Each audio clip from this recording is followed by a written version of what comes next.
Ça fait débat, magazine politique sur Télé 50, les directs, le point de vue des analystes, hommes politiques, professeurs, chercheurs, pour faire éclore la démocratie en RDC. Alors, beaucoup de sujets font débat ici en RDC, en Afrique et dans le monde. Nous en avons sélectionné quelques-uns. On en parle avec M. Kodjo Ndoukouma, juriste, ancien d'URCAB à l'Assemblée nationale, sous Évariste Bochab. Bienvenue sur ce plateau. Merci. Bonjour. La première fois dans Ça fait débat, vraiment merci. Serge Kadima, vous êtes cadre du PPRD. Merci d'avoir répondu à notre invitation. Merci. Bienvenue. Billy Kambale, vous êtes cadre à l'UNC, vous êtes de l'opposition. Bienvenue également. Merci. Et puis honorable Crispin Ngoy, vous êtes député national de la majorité présidentielle et majorité parlementaire. Bienvenue. Merci. Alors, Assemblée nationale, la session de mars qui vient d'être clôturée il y a quelques jours. Quel bilan des lois adoptées, des motions, tout ça là, à quoi ça aboutit? Et puis nous allons chuter par la nouvelle CENI. À quand la remise et reprise? Qu'est-ce qui fait traîner? Qu'est-ce qui choque? Qu'est-ce qui bloque? Alors, on va essayer un peu de décrypter ce sujet.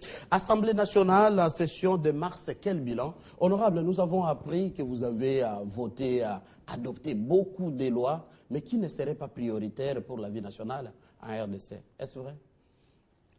Merci beaucoup, Mathieu, d'abord pour l'invitation. La première des choses, vous savez, quand on ouvre une session, on programme les matières de cette session-là. Après avoir programmé les matières de cette session, on le travaille et à la fin, on évalue pour voir si les matières qui ont été programmées étaient analysées, étaient exécutées. C'est ce qui s'est passé. Donc, il n'y a pas une loi qui soit utile ou qui soit inutile. Toutes les lois sont utiles à la vie de la nation. Pour la première fois, au moins, on a exécuté le calendrier à plus de 80%. C'est-à-dire, la session de mars, il y avait les matières qui étaient prévues et on en a exécuté à plus de 80%. La plus grande matière qui était prévue, c'était la mise en place de la CENI. Et nous avons mis en place la CENI. Toutes les autres lois qui étaient programmées, on les a... C'est la seule grande réussite que vous félicitez? Non, ce n'est pas la grande réussite, c'est une des matières. Une des matières qui était prévue pour la session de mars. Mais toutes les matières qui étaient prévues ont été exécutées sans difficulté.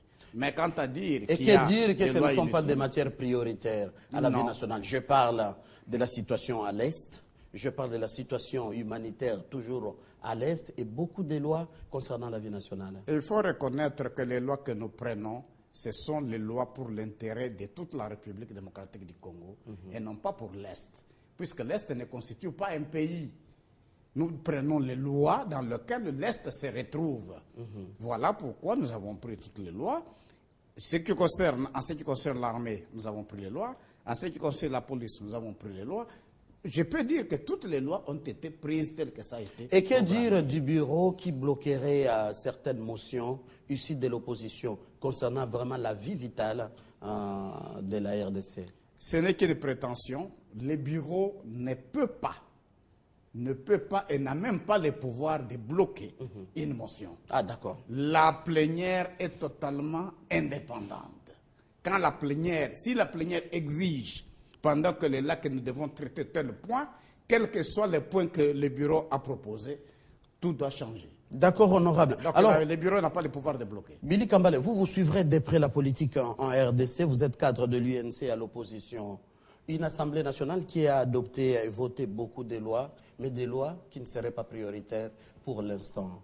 On a la situation à l'Est, avec les pourparlers de Kampala, les réfugiés en Équateur, et que l'Assemblée s'est tuée à ça. La situation de Bakatakatanga, une commission parlementaire, on vient de clôturer la session sans rapport. Merci beaucoup. Je salue d'abord les téléspectateurs qui nous suivent. En ce qui me concerne, je pense qu'il faut recadrer les choses en disant ceci. Un Parlement a deux missions essentielles. La première, c'est la production législative. Ça Légiférer les lois. Légiférer. La deuxième mission, c'est le contrôle de l'exécutif. Ça veut dire le gouvernement et les entreprises publiques et les services publics. Maintenant, au Congo, j'ai comme l'impression que les méthodes moboussiennes collent à la peau la classe politique puisque je ne peux pas comprendre que le Parlement se vante d'avoir voté les lois. Parce que même le Parlement belge a voté des lois pour mettre en place ici la colonie. Donc on ne peut pas se féliciter d'avoir voté les lois. Puisqu'au Congo, ce qui pose problème, ce ne sont pas les lois, mais l'exécution des lois. Donc ici, autant en Belgique, on a voté, ils ont exécuté. Autant en Belgique. D'ailleurs, je peux même dire que ce Parlement ici est pire que même les régimes coloniaux. Puisque là, la colonie votait, le Parlement belge votait, et les commissaires généraux ici, les gouverneurs généraux ici, exécutaient les lois votées en Belgique. Vous dites que nous avons un Parlement trop théorique. Nous sommes en face d'un Parlement, d'abord, lorsque vous le regardez, sur 500 députés, il peut y avoir maximum 20 qui travaillent réellement. Deuxième chose, on ne peut pas comprendre qu'on est dans un pays où pratiquement la moitié du pays est en proie à une insécurité généralisée. Mais pas la moitié, là, vous exagérez. Bien. La guerre. Nous venons de parler des Kata-Katanga. Vous prenez les Katanga, vous prenez le Maniema avec les Raïa Mutomboki, vous prenez les Sud Kivu avec des groupes. Déjà, les Raïa Mukombozi aussi. Les Raïa Mukombozi et consorts. Le Nord Kivu, le M23, Kissa. Pareko et consorts, la province orientale, Elera et consorts. Je vous dis, c'est une partie du pays qui est en proie à une insécurité totale. Mais tenez, rien n'a été fait pour que le Parlement puisse statuer. Ce n'était pas une priorité pour l'Assemblée nationale. Voilà pourquoi j'ai dit que c'est une honte pour le Parlement. La session de mars a été catastrophique, puisque si les hommes politiques devaient revenir dans leur base, la première question qu'on leur poserait, est-ce que nos conditions sociales sont améliorées? Non. Est-ce que la sécurité, vous l'avez résorbée? Non. Est-ce que, donc, toutes les questions aujourd'hui qui concernent la vie nationale... Billy Kambale, on va attendre l'avis d'un juriste, Kojo Ndoukouma. Je viens tout à l'heure, je vais taire son nom, d'écouter un ministre de ces pays, ministre national, qui s'adressait aux hommes de la presse et qui disait son pays souffrirait de beaucoup de textes adoptés et qui ne sont pas mis en exécution. C'est votre avis aussi? Bon, par rapport à cette question, et pour également rebondir sur les différentes allégations qui ont été faites, c'est d'abord de dire qu'il y a deux missions, effectivement, celle de la production législative et celle du contrôle. Alors, dans la production législative, nous sommes dans la Troisième République. Et il y a un cahier des charges qui est donné à une législature donnée pour amener des réformes dans le pays, de sorte que nous passions de l'ordre ancien, de l'ordre mauboutien, comme vous l'avez pu le dire, ou de l'ordre transitionnaire, pour venir à l'ordre de la Troisième République. Et il y a des missions claires qui sont dans la Constitution de la République en termes de réforme de l'armée, de réforme du secteur judiciaire. Je crois que le Parlement a pu réussir à éclater les trois ordres de juridiction, ordre judiciaire, ordre constitutionnel et ordre administratif. En ce qui concerne également la police, c'est la même chose. Ça veut dire simplement, sur le plan des missions qui lui sont confiées par la Constitution, pour pouvoir passer d'une république à une autre, le Parlement a accompli sa mission de pouvoir voter les lois qui donnent le nouveau visage à la Troisième République. Maintenant, en termes de qualité ou en termes d'abondance de lois, ou encore de textes croisés, il y a un problème de légistique ici dans ce pays.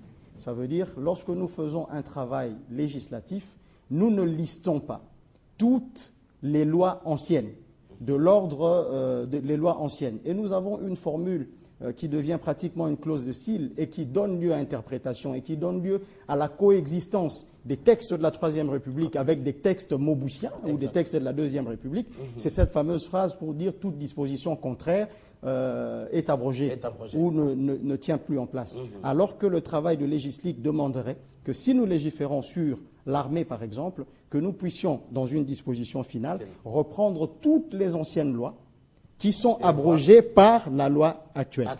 Alors, ce qui fait que justement, l'opposition peut avoir l'impression que nous sommes dans un ordre qui est celui de la Troisième République, mais qu'on commence à réfléchir comme s'il y avait des lois de la Troisième République, de Mobutu qui gérait.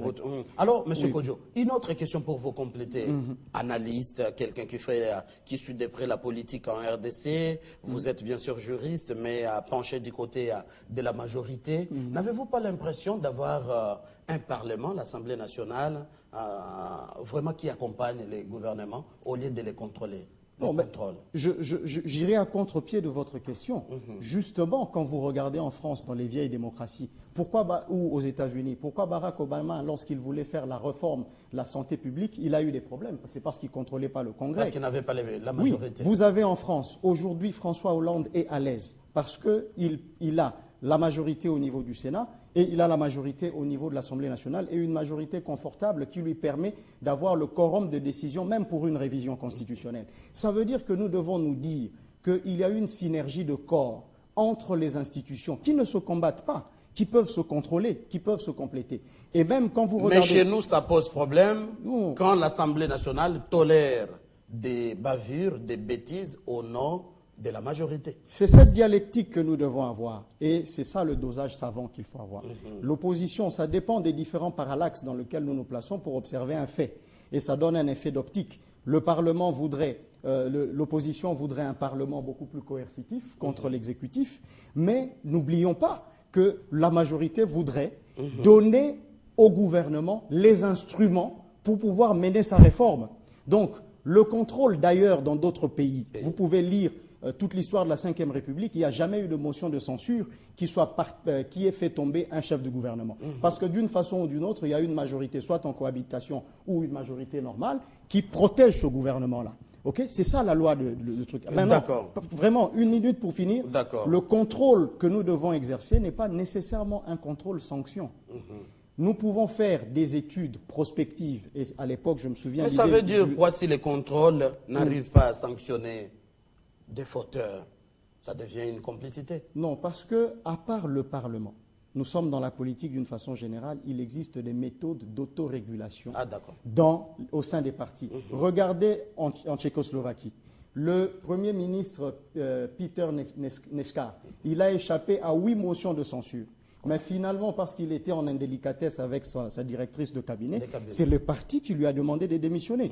Donc, la majorité, en principe, même dans les règles de la science politique, ne peut pas s'aborder son propre gouvernement. D'accord. Alors, Serge Kadima, vous êtes cadre du PPRD, parti vraiment du pouvoir. On a vu les cas Cahuzac en France. Est-ce qu'un certain ministre Cahuzac en RDC peut être lâché par cette assemblée? Vous avez cette impression ou c'est une assemblée qui accompagne le gouvernement? Merci pour la question. Bon, j'aimerais, avant de répondre à cette question, revenir un peu par rapport à ce qui s'est dit ici. D'accord. Je pense qu'ici, nous sommes en train de parler de la session de mars. Nous ne sommes pas en train de parler du Parlement, sinon de toute la législature. Exact, c'est en cette session de mars où on a vu les premiers ministres interpellés et beaucoup d'émotions étouffées. L'exemple du ministre des Mines avec Germain Kambinga et consorts. Ça dépend, les contenus du mot étouffé dépendent de la personne qui les prononce. Mais je pense seulement modestement que ça dépend, il faut évaluer, sinon faire le bilan de la session de mars par rapport aux assignations. Alors, il faut aussi se mettre dans les contextes. Alors, lors de l'ouverture de la session de mars, qu'est-ce que le président de l'Assemblée nationale avait dit? Et qu'est-ce que les députés avaient dit, avaient livré au micro? C'est par rapport à ces promesses qu'on doit évaluer aujourd'hui. Je pense que nous sommes dans un contexte où il y a un problème à l'Est de la République. Par rapport à cela, on va se poser la question, qu'a fait l'Assemblée nationale? Par rapport à cela, l'Assemblée nationale a renforcé le gouvernement à travers l'arsenal juridique qui permet de renforcer les pouvoirs, de négocier à tous les niveaux, national et international, pour essayer de résoudre définitivement la question de l'Est.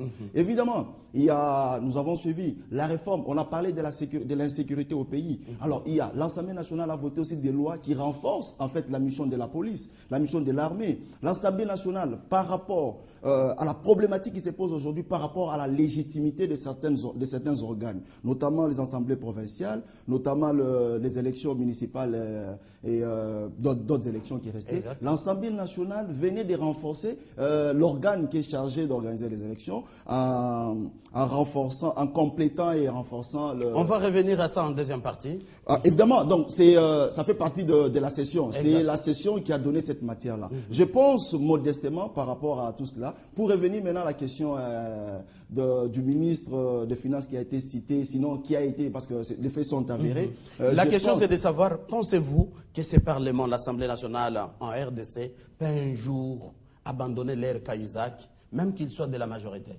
même s'il est de la majorité? Je me rappelle que si